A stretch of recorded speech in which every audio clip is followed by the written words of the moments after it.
There's an internet meme that's gone viral that the aging baby boomers often like to quote. It reads, "I'm so glad I grew up in the 70s and 80s. I did so much stupid shit, and there's no record of it anywhere." Well, almost.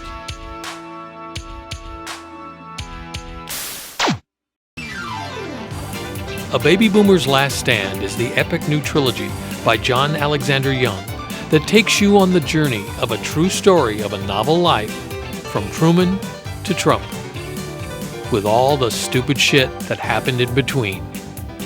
Not only in his life, but in America's too.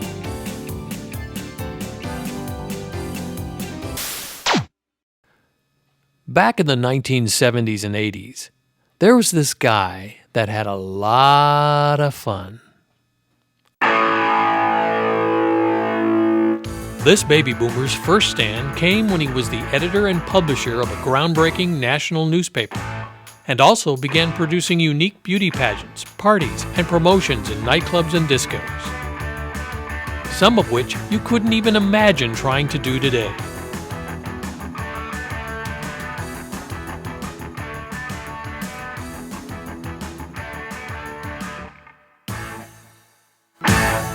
He partied with dozens of world-famous entertainers and celebrities, politicians, sports and music legends, and even some notorious mobsters. One day, I see him at a party with Ronald Reagan and Nancy. The next day, I see him with Linda Lovelace. And we wondered, who is this guy?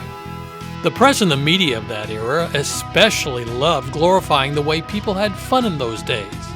You're getting a reputation for becoming somewhat of a Gatsby around town. How do you account for that? Gatsby, they say, huh? Yeah. Well, it's possibly the parties. We're throwing so many of them now. We talk a lot about what goes on at Jason's parties, but one thing to remember is Jason's parties never end, do they? Nope. No? This is Bob Phillips reporting. It was all fun and parties during that time. But then, he got distracted. A search for the most beautiful legs in America began in Savannah last night. A large crowd gathered early, hoping to get a peek at some of the best legs in Savannah. Imagine this poor guy has to go all over the country looking for the best pair of legs. What is your favorite way to keep your legs in shape? How do you do it? Well, let's just say there's 69 different ways. And once again, the media loved showing how people in America were just having fun.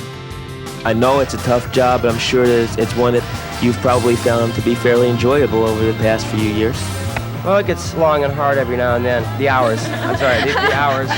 Well, I like a man who can keep my mind happy, my body happy, and especially my nose happy. Is that going on the news? Nashville, I love it! I might say that both our male reporters took a long time coming back from that story last night. After spending years traveling America looking for the best legs, he became known as the man with the best job in the world. But then, as the 1980s progressed, the culture was starting to change, and the term political correctness creeped into the vocabulary.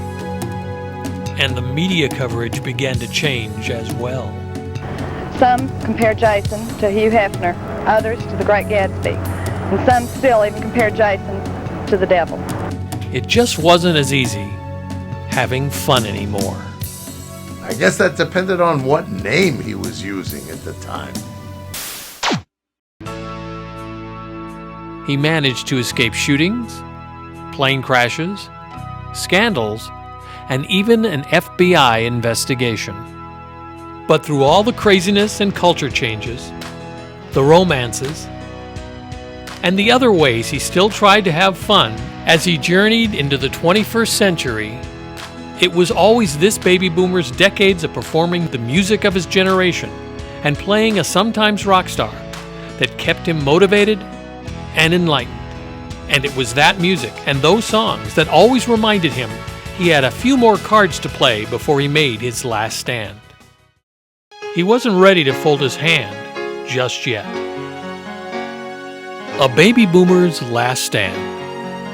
A true story of a novel life. From Truman to Trump. How he changed during those years, and how America changed as well. Available at book retailers now.